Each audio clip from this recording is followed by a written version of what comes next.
Hello, everyone. Welcome to a very special, a most special live stream all about the Joe 90, Project 90 Technical Operations Manual. We'll be joined very shortly by a very special guest, the man behind it all, Chris Thompson. And he'll be here answering some questions, giving us some previews. And do you know what? Since our last live stream, I've slightly softened to the world of Joe 90, believe it or not. But, you know, I'm not that I'm kind of loving Joe 90 quite yet, but maybe soon. Just while we get going, please do let us know in the comments where you're watching from. We'd love to know. We will try to answer your questions in the comments as we go. But we've got lots of stuff to show you. So to get you in the mood, how about a little teaser showing off this lovely technical operations manual? Here it is. Now listen carefully, Joe. We have the recorded brain pattern of one of my best agents. Your father's going to transfer all this knowledge and experience to you. I understand all the same. All right, Joe. You know what to do. Just relax. Relax completely.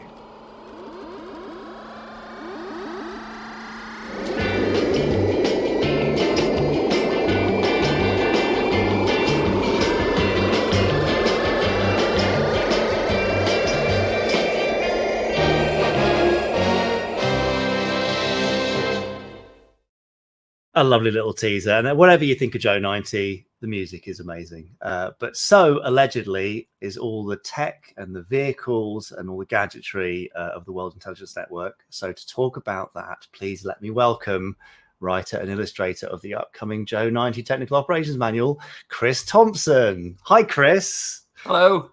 That was a very lovely hair toss you did there. Chris, for those watching who don't know who you are, can you give me a quick and concise explanation of just who is Chris Thompson, particularly in the context of this manual? Chris Thompson is just a man. He has been on this earth for approximately 32.99999 years. Happy birthday in advance. Yes. And yes, I have been writing these technical manuals along with some very helpful co-authors such as Andrew Clements and, in this instance, Jack Knoll. I'm a digital and graphical artist. I'm an animator. I'm a writer. I'm rapidly losing my sense of self-identity because I do so many things. General all-round creative, I think, is probably the best way to describe me. Yes, Chris of all trades. Yes. But all those trades are excellent. And, you know, when you say writer and designer and stuff, I mean, you've been producing hundreds and hundreds of illustrations across prior technical manuals. So we've done, for those of you who don't know, a Space 1999 Moonbase Alpha Technical Operations Manual and a UFO Shadow Technical Operations Manual. And this is the next one in the series. So you are really an old hand at doing these. You're very well practiced. What have you learnt across the previous two technical manual processes that have made, or what that you're going to kind of be using to make the best of the Joe 90 book? Honestly, I guess it's more organizational stuff I've learned over the last couple of years. Like, I'm finding it's like my modeling ability has slowly been getting better over the course of time, and particularly making the jump from Space 1999, where everything was really modular and like it was simple shapes, but stuff was greebled on, and the tubes and things like that to decorate it. But the actual ships itself were quite straightforward, to UFO, where everything's like complex convex curves and things. But then Joe 90 is a step more difficult in some other ways, because it's a lot of the vehicles in Joe 90 are like really, like they're really simple, not simple shapes, they're really complex, smooth shapes. They're almost like one. If you look at the F-116, for example, the big orange plane that we showed in the trailer there, most of that is just one shape. So you've got to not only find all the reference and try to work out what shape it was, and Joe 90 has a little bit less reference than a lot of the other shows, but you've also got to blend it together. You've got to texture it nicely. You've got to add all those like pieces of dirt and stuff over time. But yeah, no, I think we're slowly turning into a well-oiled machine with these manuals as we go on. Yeah, I definitely get that feeling from seeing the way it's all going. You talk about kind of the resource you've got to look back on and the kind of research materials, what is the process of doing that for this Joe 90 book, and what are you drawing on? I mean, are you just drawing on the episodes, or is there other material that you're looking at to make this as canon as possible? Well, luckily enough, so as far as I'm aware, your dad and Sylvia wrote the first episode and then essentially handed off Joe 90 to Shane Rimmer and Tony Barwick. Correct me if I'm wrong, but I think that's right. I believe so.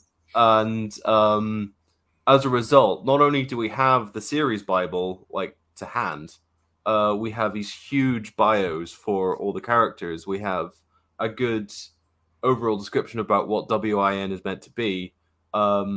A lot of resources for like what the technical aspects of things are supposed to be. So we've got courtesy of the Andrew Pixley book, as well as various annuals and ephemera from the 1960s.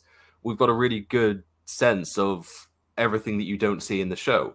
And obviously there's a few gaps to be filled here and there, but there's actually a lot more than we would say like what we had for UFO, because we don't have the series, but we didn't have the series Bible for UFO, and a lot of it, particularly whenever you get to annuals, is just not said. So it's actually quite refreshing from a point of view to be able to look at Joe 90 and be like, okay, like a lot of this is out there. We can bring it together and finally coalesce it in one book. Yeah, the complete Win archive in one place. So in terms of the gaps then that were left by the TV series but maybe filled by these other documents, what are the most significant areas that people are going to be able to look into, I suppose, and get insight into? Well, in terms of the gaps, most of that comes in with a lot of the vehicles, the guest vehicles themselves.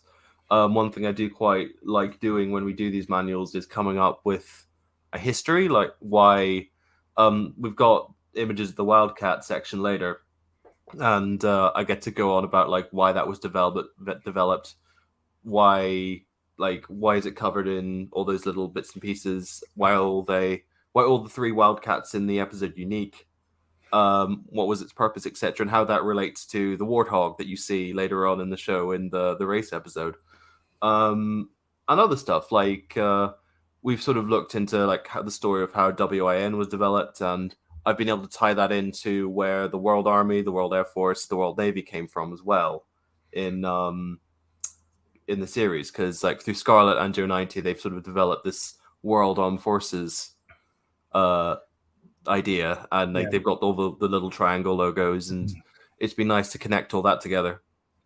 Finally tying it all up. Okay, so some world building, some gap filling, some narrative bits and pieces. On that note, then, in previous manuals, you've been working with Andrew Clements, who does a lot of stuff for Anderson Entertainment, including audio production. He's busy at work doing various other bits and pieces. So to step into Andrew's place, tell me about your co-author and what he's bringing to this book. Well, funny enough, I met Jack at my first ever Jerry Anderson convention back in like 2010, I think. Amazing. And me, AC, and Jack have kind of been like the sort of infamous trio at these things for quite some time. But it's been a pleasure to work with Jack. We actually worked with him quite recently, being the voice of Agent 21 for people who enjoyed that. But Jack's really dived in, and really what I've asked Jack to do essentially is a series of case studies on key Joe 90 episodes, such as like The Professional, Hijacked, and what I've asked him to do is, rather than recount the episodes, I've asked him to sort of imagine it's a dossier that gets assembled at the end of the mission, and it's got, for instance, a biography of Mario Coletti. It's got a layout of the Hideout. We're doing the Professional, and I've done a little, I've modeled the spiders, the big ones and the small ones, and Jack's come up with an explanation as to why they do what they do. Like, why do they kind of just stop and stare at you as opposed to doing anything offensive? And he's come up with a history for the castle it's all based in. So essentially what we're doing is kind of adding all the lore around the show, trying to kind of make it a bit more official in that kind of way, like sort of a bit more grounded. So whenever you go back and watch the episodes, you can be like, oh, there's General Heppel. This is why he's there. This is why, like, he's trying to get rat control vehicles to subdue his own population and steal this gold. This is his castle. It's the X amount of time old, and this is how he inherited it. That kind of thing. And it's just a really fun, I don't know, just expanding the world, really. Yeah. So like kind of like all the briefing documents and stuff that the World Intelligence Network really would have to hand if they were then going to employ a 9-year-old to go off and perform espionage or murder. Yes. Perfect. Good. So the real explanations of why Joe did what he did, essentially, and the information to back it up. It's great. I really like that. Just before we show any kind of previews of the content, because I know people are asking to see what's in there. Did you draw on anything else outside of the TV series and the Bible? I mean, is there anything that's being drawn through from the John Thaden novels or from comics, that kind of thing? Or are we kind of staying mostly in TV series canon? So for this one, we're staying mostly in the TV series canon because the comics, for both Space 1999, UFO, and Joe 90, I have read the comics as part of this project. And as opposed to something like Stingray or Fireball XL5, where the comics do actually expand the world a bit more, Joe 90 doesn't so much. Okay. It's more just additional adventures for Joe. There's a couple of cool elements which I would like to incorporate in there, but I might not quite find the space to, like the Eastern Alliance or like a foreign nation come up with their own big rat in one of the comics, which I always thought was a good story, and they've got to discredit it. But and also the annuals have been quite helpful in coming up with a lot of the world building because they do a lot of really good stuff there, explaining the hierarchy of Wynn and who runs the Russian office and who runs the Washington office, that kind of thing. But for the most part, it's the TV show itself. Okay, well, but that makes sense. If you're not giving anything new to the wider canon from the comics, then, you know, draw on the stuff you want to. But the other big rat, the alternative big rat, sounds like quite a lot of fun, actually. I can see a couple of people asking about special editions and stuff. We will talk about that shortly. Here is the book that we're talking about. It's a lovely, glorious cover there, very much in the same format and the style of the technical manuals that you already know. I also want to shout out Amazing 15 for the cover and the design again. Yes. We worked with them once more, and they've done a lovely job. Yes, Amazing 15 are a great partner, and if you've got things like the TARDIS manual or the Dalek manual from Doctor Who, then you'll know their work. They do all sorts of this stuff, and they are extremely dedicated to the cause and produce lovely stuff. So we've got some preview pages we can share with you. So Chris, as we bring this up, do you want to just talk me through what we're looking at? So this is one of the most iconic parts of Joe 90's is case. Lots of us had the toy. I've got the toy from the 90s. So it's really good fun to be able to like model this and try to portray it as it was in the show, because they had an actual full-scale prop that they built for the end title sequence. And you can still see it in some of the Shutterstock images that are online. But this was fun because I got to work out, like recreate the prop for one instance and then work out like what everything does and like how everything fits in together. Like, for example, the secret compartments do actually take up a lot of the internal space in the case. So trying to work out what's in that kind of vacuum between the two compartments was quite fun. Work out also why a case. Like I thought it would be quite a fun mechanic if WIN, like not every WIN agent has the same case. Nope. So they've all got their bespoke sort of carrier things with all their items inside them. It makes sense. One that's an age-appropriate one, because I'm not sure that everyone needs a protractor and a set square and some coloring pencils. Well, one of the fun things I found out, I sort of worked out about this, is that the case is plastic, which nowadays you'd be a bit like, oh, that's not so good. But back at the time, plastic was this exciting new like thing, and like having a plastic case was really cool and super futuristic. I always thought it was metal as a kid, but I was wrong. And yeah, I would have thought that as well, actually, to be fair. But I suppose, yeah, makes sense. It's the metallic sheen on it, I think. Yeah, the futuristic world of plastic. So okay, so we get an insight into how Joe works and stuff, but obviously a big part of the show for everybody is really, gadgets and particularly vehicles. So you've already mentioned. Interestingly, this is one of the areas where we were like trying to work out how to pitch this manual, because in the past a lot of people would have talked about a WIN manual, and by making it a Project 90 we could expand it to all these other things, and in this instance the vehicles that Joe uses on his missions, I've called it a list of approved vehicles, which are like resources that WIN have access to at a short notice. Nice. And as we've talked about before, we've got the Wildcat, and not only do I sort of try to recapture some of the cool moments from the show, I'm quite proud of the art piece of it crawling up the side of the mountain. Yeah, but which looks very smart, very atmospheric. Again, that's something that you're known for, Kristen. You're really good at, and there's such a lovely thing to have in these books, these big kind of splash art pages showing us things that we've never seen before, but are still from the episodes. I kind of have this. It's a term actually they brought up whenever they were making Star Wars Rogue One, which is don't draw it how it is, draw it how you remember it. And that always appealed a lot to me, particularly about these shows, because like they do a really, really good job, but it's never going to be realistic in a 100% realism thing. However, when you go away and you're thinking back on an episode, and the Fireflash landing for me is always the iconic example of this, it's going to look so much better in your head than actually what you saw with your eyeballs, because you're just filling in the gaps, you're taking out the strings, you're adding all the atmospheric haze and the scale and everything. And that's what I try to capture with the art stuff. So that, I don't know, like that's kind of how I see the scene in my head. Yeah. Well, it just adds a dynamic kind of feel that you maybe didn't get from the show, but is still so reminiscent, evocative, and gives the action. So yeah, they're lovely, lovely pieces. I'm looking forward to seeing more of those. So you're actually rebuilding or building for the first time in many cases these vehicles yourself, and then we get to see lovely turnarounds and stuff. Yep. So we've the sort of schematic and render sort of system is very much a thing we've been doing since Space 1999. It seems to be popular enough, and it's a great way of hopefully being like a modeler's reference if they wanted to use it, or just a good, this is what everything on the vehicle does. And like you said, some of these, like the Wildcat is a relatively common vehicle. Like the IMI did a model kit of it, Konami did a little model of it. It's quite popular. I think David Sissons has a lovely version of it that he did. But other vehicles, like we do the hovercraft from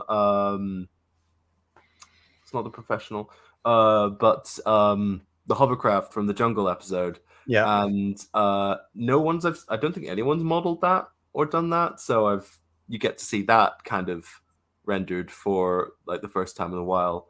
And other ones, like I'm going to be like, I've not done it quite yet, but the submarine from Big Fish. Yeah. That one, I'm quite excited about that one because it looks pretty cool. We're going to be doing the base from Test Flight. Again, like the orbital launcher. And that's going to be quite fun. And again, like no one's really delved in and had a deep look at these vehicles. So I'm finding that quite fun, from particularly like a spaceship nerd kind of angle. That's part of the way of doing it, though, isn't it? Part of the reason of doing it is kind of to celebrate the designs and see more from them, see more than you could have seen in the episodes. And because the vast majority of these models don't exist unless somebody's rebuilt them, then this is a great way to celebrate some amazing designs from, well, I guess Derek Meddings and Mike Trim and others too. So, and for me, actually, the bit where it comes, like the real serotonin hit at the end of this, and I've got an example here. It's whenever you get to like have all the models like in a row in scale with each other at the very end. Yeah. And I'm looking, that's usually the last illustration in the book, because obviously that's after you've modeled everything. And I know I'm looking forward to be able to have that. Nice. Okay, fine. Well, that's your sort of personal geek heaven there. In fact, on the geek heaven and geek hell note, of the models that you might have made so far for this, or that you still have to do, most exciting, most kind of rewarding, and most challenging, or the one that you're most terrified about doing? Honestly, so the F116, as I talked about earlier, is it was a challenge. Bottom right. It's It's a weird design. Doctor Who fans will know it from Colony in Space. But yeah, it's a strange design, and it looks great at that angle, and then when you look at it from the front, it looks really like a flying fox a bit. And trying to find shots in the episode that were able to show what that looked like that was a challenge. The submarine from Arctic Adventure was a challenge, and luckily we have concept art from Mike Trim, which like shows the side of the vehicle. But like you only really get to see a front angle of it from far away, and it's really murky. So trying to work out how that worked was quite challenging. I love doing the spiders from Professional because they're just so weird little things, but like, and they just make the bleepy bleep noise whenever they're staring at you and stuff. But again, like it's a really inventive design, and I'm really glad to be able to showcase it. Okay. So, I mean, you actually, or maybe it's just me because I'm not as au fait with Joe 90, believe it or not, as others. But to me, when we discussed this initially, I was a bit worried that you weren't going to have enough material to make a big tech manual of it. But it sounds like actually you've got plenty of models to build, plenty of images to do. Is it as vehicle and image rich as UFO and Space 1999? Well, it's a slightly shorter book. I think this one's 128 pages. We teased on the previous live stream that we are doing another one this year. So stay tuned. But I don't think I actually expected how many things I'd need to model myself. There's going to be at least a new illustration per page, though. And yeah, there is a ton of stuff. Like in many ways, because Derek Meddings was off, I think, doing Thunderbird 6 for a lot of Joe 90, and then eventually Doppelganger, which we're setting up for the end of it. This is kind of Mike Trim's show, and Mike did so many designs for this. Like, there's a lot that doesn't even make it to the final cut of the show, and we couldn't even fit everything in the manual. There's a lot of like background guest vehicles, like some of the refueling plane from Attack of the Tiger, and some of the heli jets and things, which there just wasn't room for. So we are mainly highlighting the key ones from each episode. But yeah, it is actually a huge show, and the designers back in the day did a great job on it. Okay. Well, good to be building it out and showcasing the whole thing, I guess, then. So if the pre-order for this goes live next Friday, the 31st of March, and you can go there at the bottom, Ander.Dotson/Project90. Just pop your email in and we'll send you an email when it goes live. Chris and I are going to do another video with Jack Knoll for launch day to tell you even more, show you some more preview bits and pieces and answer your questions live. Because it's a shorter book, price point's going to be lower. We'll announce that next week, so you can find out about that. And for those of you asking about a special edition, yes, there will be a special edition, and there's a little quick render of it. Very similar format to the UFO special edition, very limited edition. So there are going to be just 90, obviously, of the Project 90 special editions. I mean, come on, what else were you to do? It's got to be a cool number. So again, if you're keen to get hold of that, then definitely sign up this here below so you can be ready and waiting when it goes live, and we'll make sure that you get your chance to grab one of those special editions. Joe is the start of our journey into Super Nation in terms of the technical operations manual, so there's definitely more to come. I think I've already therefore hinted at what might be coming later in the year, but I'm not, you don't know which one. So stay tuned to future live streams to find out. I guess that's the fun thing, is it's like, because this is the first one, no one's going to guess. Yes, well, I don't think anyone would have guessed we did Joe 90 first. Particularly, as some have said, because I'm not Joe's greatest fan. But I know there are lots of you out there, loads of you watching, who love Joe. So, well, this is the thing. This is always the interesting thing when we do these books, because Space 1999 and UFO really did go beyond our expectations, which is very lovely to see. And we, again, thank you all for buying those. But there is a surge of interest in these properties every time we release something. So it's always interesting to see how the market reacts to, say, for instance, a Joe 90 manual. So, Yes, so if you want to see future ones, then we'd love your support for this one. That'd be massively appreciated. So pop along to Anderson/Project 90, I should say. We'll link under the video once it's done. So if you're rewatching this, you can just click the link. Chris, is there anything else you would like to add before we leave everyone to the rest of their days? I would just like to, again, thank you for coming. Huge shout out to my co-author, Jack Knoll. Thank you to Jamie Anderson for letting us do this. And also our editor, Steph Briggs. Yes, and Amazing 15 art design as well. Yeah, all doing a fantastic job. And Chris, you're making it look absolutely smashing. And I'm actually looking forward to delving into this, particularly given Jack's interesting session with me on a live stream from a couple of weeks back, where he fought the case for Joe 90 quite strongly, and maybe even top his hill of Joe 90 Etheria. Yeah. Oh, he had so much. It was brilliant. But anyway, so there we go. I'm going to leave you with a little teaser animation of the manual. Thanks everyone for watching. We'll be back next week, and it's the 31st of March for pre-order launch. Sign up at the link below, and we'll see you on a future live stream. Bye. Adios. Now listen carefully, Joe. We have the recorded brain pattern of one of my best agents. Your father's going to transfer all this knowledge and experience to you. I understand, Uncle Sam. All right, Joe. You know what to do. Just relax. Relax completely.